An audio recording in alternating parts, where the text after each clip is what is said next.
Have you ever had negative thoughts in your mind that you aren't good enough, that you'll never be successful? If so, you're not alone. I've had those thoughts playing in my mind ever since I took the leap to become an entrepreneur. It's a dirty, dark secret that no one likes to talk about, as the glamorization of becoming an entrepreneur is shown in the media. I realized that in order to succeed, I needed help. We all do. So I decided to go all in on myself, spending thousands of hours in the trenches, reading, joining groups, listening to podcasts, hiring coaches to develop a bulletproof morning routine for success. Join me on my journey as together we build our morning fire to ignite our lives as entrepreneurs. My name is Jeff Wickersham, and this is the Morning Fire for Entrepreneurs podcast.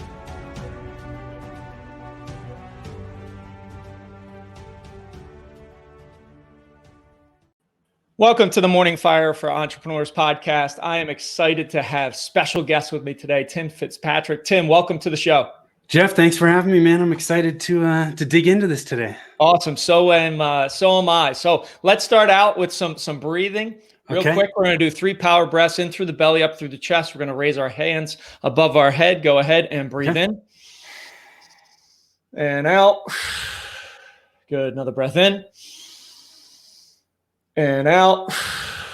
Final breath in and out. All right. Now I'm going to count down 3, 2, 1. We're going to yell boom at the top of our lungs and pound our chest. Get the energy level up. Have a great conversation in 3, 2, 1, and boom. Boom. There you go. Thanks, Tim. All right. I appreciate you. Appreciate you playing along. So absolutely. Let's get right to it. Morning habits, routines, rituals. I feel like they are the foundation for success in any aspect of life. So share with the audience a couple things you do right when you wake up in the morning that set you down that path toward success. Yeah. So my morning routine is probably not all that different from a lot of people, but I get up early, and this is during the week. Weekends, I take off, got to reset a little bit. But during the week, I get up at about 5 o'clock every morning. I meditate. I exercise for about 45 minutes to an hour. And then I start my day. It's the one time of day that, my kids are asleep. My wife is asleep. It is quiet. It is my time. I don't get distracted. And it just helps me set the tone for the day and get started on the right foot. And then I always have a good breakfast. So that's how I start all my days. And I love how you say it's your time, right? It's your alone time, and It allows you to set that tone for everything else that's going to happen. And so many times I feel like people just jump into the day and almost the busyness of the day without setting that tone mentally with meditation in your case, or physically by exercising. And when you set that tone, and you probably feel this in your own experience, you are ready for anything that comes across, right? And we all know a lot can come across. You're ready. And like the days that I might get waylaid and I don't do it, I'm off. I didn't start the day right. So I don't know. Once you get in the habit, it's not difficult to do. I have to do it. Love it. Love it. All right. So today we're going to dive into marketing. And we talked offline just about this question. What's the biggest mistake in marketing that you see a lot of entrepreneurs, solopreneurs, small business owners make when it's in regards to marketing their business? Yeah, there's plenty of them, Jeff, but I think the biggest one that I see people making, and they don't even realize they're making it, is they skip the fundamentals of marketing, right? There's so many different marketing channels. There's so many different tactics within each of those channels. There's no shortage of marketing gurus, telling us each week, hey, you need to be here or you need to do that. And it's so easy to just immediately think, I've got to take action and I need to jump into tactics. But tactics without getting the fundamentals in place, having a clear strategy, they're never going to work. And that's what happens is people jump into tactics. I tried this. I tried SEO, or I was on social. It didn't work. Well, 99% of the time it didn't work because a fundamental was missing or misaligned. It was the right tactic. It was just done at the wrong time. It wasn't done in the right sequence. And with marketing, we have to get the right tactics, but we have to do them in the right sequence as well in order for them to work. So that's the biggest thing. Fundamentals, we skip them because they're not cool, they're not sexy, and we just get tactical, and then we wonder why things don't work. Well, it's because we didn't lay the foundation for success to happen. Gotcha. Okay. So let's take a step back. We talked about the biggest mistake in marketing. Share with the audience kind of your entrepreneurial journey and your background a little bit on marketing, and then we'll get into those fundamentals themselves. And I know we really want to drill down into that target market, because that's the the first fundamental and so often missed by everybody. But so share your story a little bit with the audience. Sure. So my entrepreneurial journey started right after I got out of college. I was not a kid that was, buying stuff at garage sales and reselling them or selling baseball cards. It was not entrepreneurial from the beginning. But when I graduated from college, I ended up getting involved in a wholesale distribution company, and I became a partner in that company. I ran it on a day-to-day basis, managed all the day-to-day operations.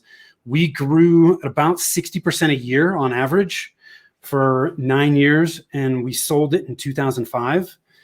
I then worked for that company for another 3 years. I learned more in 6 months in distribution than I did in 4 years of college. It was just, I didn't get into it thinking that I was going to get hooked, but man, I just got into it and I loved it. I didn't feel like I was working. I went to work every day and I loved what I was doing. And I just learned. I was soaking stuff up like a sponge. And it was an amazing experience. I feel blessed to be a part of that. And after my contract was done, I stayed with the company. I was born and raised in the Bay Area in Northern California. And at the time, this was 2008 timeframe. My contract was up. I moved with the company to Colorado. And we all know what happened in 2008, 2009. The company that bought us was a public company. And man, they were, they were concerned about how they were going to manage the financials on a quarterly basis to make things look the way they needed to look. And they ended up closing 30% of the branch locations across the country. And I ended up getting laid off. So I was laid off by the company that actually bought us. They did me a favor at that point because I wasn't happy doing what I was doing. They kind of forced my hand and I said, okay, well, what am I going to do? All I know professionally is distribution. So I shifted gears. I'd always been interested in real estate. So I got involved in residential real estate, figured, hey, I'm going to learn this. This is a great way to do it. And then I can invest in real estate and all kinds of opportunities there. Well, a lot of people say, dude, what were you thinking, man? This was 2010 now. Real estate market was in shambles, but there's opportunities in any market. And I started door knocking people that were in foreclosure. I was knocking on houses and saying, hey, I see that you're entering in foreclosure.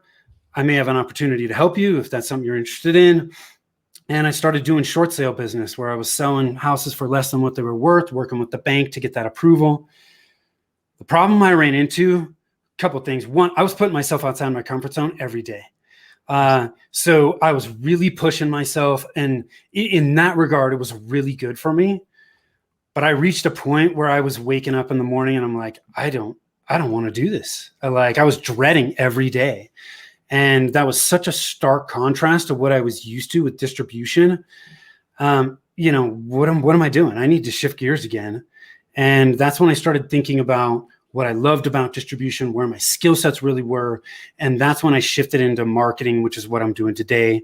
And we primarily work with service-based businesses, coaches, consultants, people in the professional service realm, folks selling their expertise. And we help them simplify marketing so that they can grow with less stress. And we do that by helping them create and implement a plan to get the right message in front of the right people. So that's it in a nutshell. Yeah, I love it. And one of the things I picked out of there was it seems like in two different times, right, when the wholesale distribution business was bought by a larger entity, you kind of found it was a blessing when they laid you off because you didn't enjoy it anymore. Same thing with the real estate side of the business, right? You got to a point where you were waking up, dreading doing it. Hey, it's time to pivot. And so many people, I don't know if it's fear or what it might be. They don't say, hey, I need to make a switch. This is not lighting me up on a daily basis. So kudos to you for having the courage and listening to, hey, how you were feeling and saying, I need to make a change. Right. Yeah. So that's great. So let's get into target market, because that definitely, I've heard from other friends, colleagues, people in business, that can be a very difficult process to go through and really get down into that target market. So explain target market. What are some strategies, some actionable pieces that people can take away and actually implement in their business? Yes. So as you pointed out, Jeff, everything from a marketing standpoint starts with your target market. And until you understand who your target market is and who your ideal clients are within that target market, you can't create a message that's going to be clear and engaging to those people. And you can't create a plan of how you're going to get that message in front of those people. So target market is so, so important. And I think a lot of us, especially when we're new in business, we go way too broad. And when we go broad and we try to attract everyone, we just don't resonate with anybody. And inevitably what happens is we end up working with people that aren't a great fit for us, and that happens. It's okay. It's not necessarily your fault, but when you work with people that aren't a great fit, it's not enjoyable. You may not get great results for them, which means they're not going to do repeat and referral business. It's just not a good place to be, and I think myself included, I've worked with people where I was like, man, I can't do that again. That was painful. It's not serving you. It's not serving your clients. So we have to narrow things down, especially as small business owners. We don't have unlimited budgets. If you think about Amazon didn't start selling everything to everybody. They were an online book retailer. Right. They nailed that. As they nailed that, then they started to expand out. So, I'm not saying that you can't go broader and expand, but man, you can't start that way. It's just, you can't hit a target unless you can actually see the target. And the only way you can see the target is if you narrow it down. So we have to narrow down who those ideal clients are that we want to work with. The easiest place to start for somebody that has an existing business. Okay, so I'm assuming that you've been in business for a while. You have current and you have past customers. I want you to ask yourself 3 questions. Okay, the first question is, who do we enjoy working with? Why the heck do you want to be in business and work with people that make it like brain damage every day? Okay, you got to work with people that you enjoy working with. Okay, second, I want you to ask yourself, who are your most profitable customers? And oftentimes people are surprised to see that their most profitable customers aren't necessarily their largest customers. Sometimes our largest customers, they may be good customers, but man, they take a lot of time. They might pressure us on price, so our margins are thinner. They require more work, and they're not actually as profitable as we think. Sometimes they're not profitable at all, and people are actually surprised to go, oh my God, we need to make some shifts here. So don't fall into the trap that your most profitable customers are your largest. And the third question is, who do you do your best work for? If we work with people day in, day out that we know we get great results for, they're going to keep working with us. They're going to want to do more business. They're going to talk about us and refer us. So you ask yourself those 3 questions of your current and your past customers, you end up with a subgroup that you love working with, that are profitable, that you get great results for. That is the group that you start to dig a little bit deeper into to find your ideal clients. And you dig deeper by looking at the demographics, right? What are the numbers around those people? Who are they? Like, do they live in certain areas? Do they have certain job titles? Are they in specific industries? Those numbers are going to vary whether you're in business to business or business to consumer. Right. But all those demographics do is just help you paint the picture of who those people actually are. Then we can start to look at the psychographics of those people as well. How are they feeling as it relates to what you do? What are their goals, their aspirations, the common problems that they have, the results that they're looking for? And when we look at the demographics and the psychographics, inevitably what we see some commonalities in that group. And it's those commonalities, when there's enough of them, we typically end up having 1 to 3 ideal client types that come from that. You shouldn't have more than 3 ideal client types. So I think if you have more than that, again, you're going to go too broad and it's going to dilute your focus. But when we dig into that group, you get those subgroups. Those subgroups are your ideal clients. It's the easiest place for most people to start. And I love how you broke it down, those 3 questions, and then diving deeper into the demographics and what they're feeling, what their goals are. And I would assume, and you correct me if I'm wrong, right? That's somebody that's been in business for a little while. They have some clients, but maybe they're not having that level of success they know they could reach if they had more of that target market that they were serving. Yeah, and they may not be attracting enough of those ideal clients because they don't understand who they are, right? But once you understand who they are, my ideal clients are X or Y. You want to understand them almost better than they understand themselves as it relates to what you do, right? When you speak to them, you want them to go, oh my gosh, like Jeff gets me. He knows exactly what I'm going through. You've got them when they feel that way because you understand them. You know exactly what they need to do to get to where they want to be. But once you understand who those ideal clients are, now you can create messaging because you understand them and you can speak their language. But the other thing you can start to do is create a list of, okay, where are these people? Like, where do I need to be to market my business? If you don't understand who you're trying to attract, you're just spraying your message out everywhere. And that's just a waste of time. But if I know, for example, let's just take chiropractors as an example. Okay. By the way, I don't necessarily serve chiropractors, but I use this as an example in a target market workshop. So I just fall back on it. But it hammers the point home because look, I don't know chiropractors, but in 15 minutes to prepare for a presentation, I jumped online and I created a list of 15 to 20 places I could go to get in front of chiropractors. This is not easy, but it is simple. You have to do the work. But if I intend to work with chiropractors, I need to start thinking about where are they online and offline? Do they belong to specific associations? I found a couple different chiropractic associations. I could join those as like a vendor or partner member and start networking with chiropractors. Do they subscribe to industry magazines? Found a couple different industry magazines. Maybe I start writing for that magazine, or maybe I advertise in the magazine. Do they follow specific influencers in the space? Podcasts, blogs, YouTube channels? Are they subscribed to specific email lists? Do they go to specific events? I found a couple different chiropractic events. I found a couple different podcasts geared towards chiropractors. I found few influencers in the space.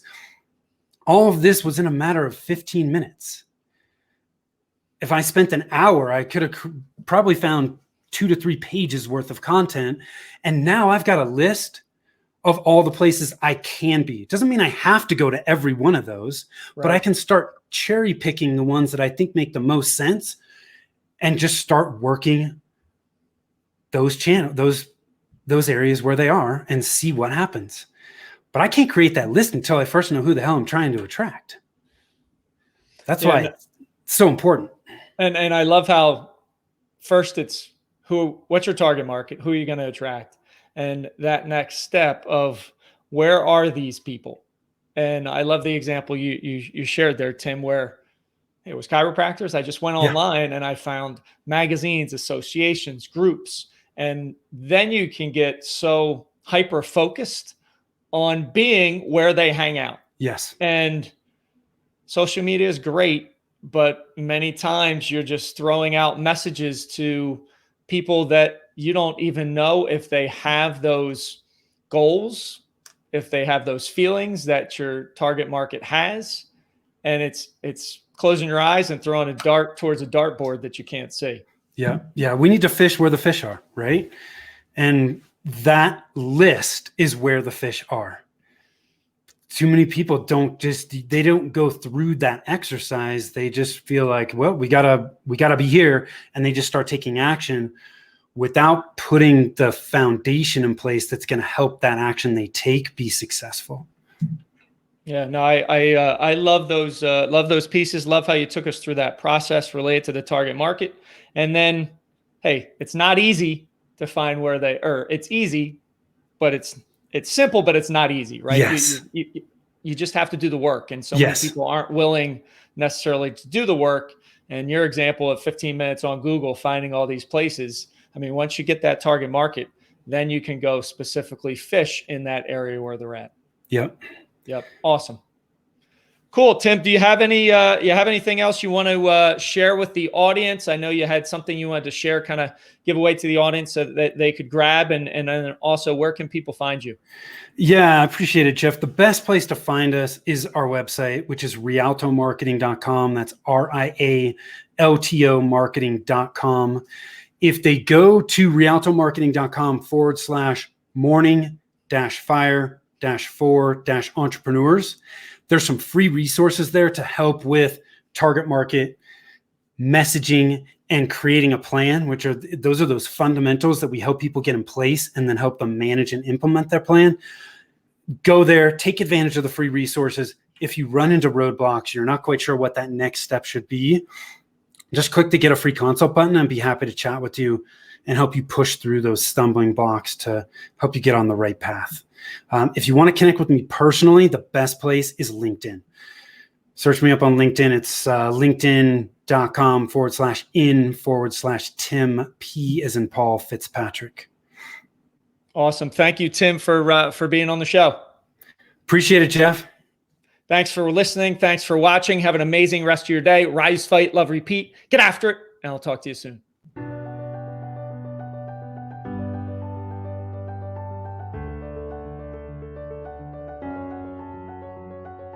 Thank you for listening to the Morning Fire for Entrepreneurs podcast. You now have the knowledge, but without action, knowledge is useless. Choose to act. Choose to step into your greatness and unlock that hero inside of you. If you enjoyed this podcast, please subscribe and leave a review so more entrepreneurs can hear this message.